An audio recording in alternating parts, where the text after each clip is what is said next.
Hello viewers, কেমন আছো সবাই? আশা করি অনেক ভালো আছো।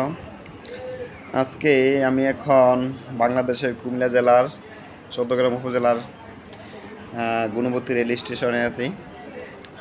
এখানে দেখতে পাচ্ছেন চাঁদপুর থেকে আগত সাগরিকা এক্সপ্রেস গুণবতী রেল স্টেশনে এখন যাত্রী বিরতি দিবে। এখানে আমরা দেখতে পাচ্ছি অনেক যাত্রী অপেক্ষা করছে ট্রেনটিতে ওঠার জন্য। ট্রেনটি এখন এখানে থামবে। দেখুন কিভাবে যাত্রীরা ওঠানামা করবে।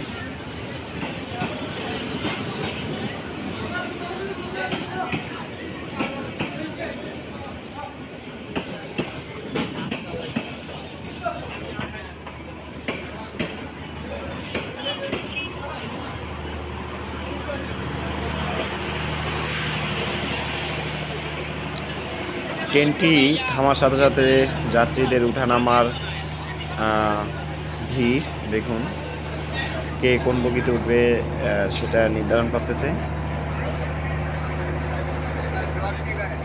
কিছুক্ষণ পরেই ট্রেনটি আবার চট্টগ্রামের উদ্দেশ্যে ছেড়ে যাবে। এখান থেকে পরবর্তী স্টেশন হবে ফেনী জাংশন। ফেনীতে আবার এটি যাত্রা বিরতি নেবে। তো দেখুন, যাত্রী উঠানামা শেষে ট্রেনটি অলরেডি ছেড়ে দিচ্ছে। আমরা দেখতে পাচ্ছি ট্রেনটি ধীরে ধীরে অগ্রসর হচ্ছে। সামনে ফেনী রেলওয়ে স্টেশন অর্থাৎ ফেনী জাংশনে এটি যাত্রা বিরতি দিবে। তারপরে পর্যায়ক্রমে সম্ভবত ফাজিলপুর, তারপর সিংখিয়াস্তানা, সীতাকুণ্ড, এই রেল স্টেশনগুলো যাত্রী বিরতির পরে চট্টগ্রাম পাহাড়তলি দিকে পৌঁছাবে।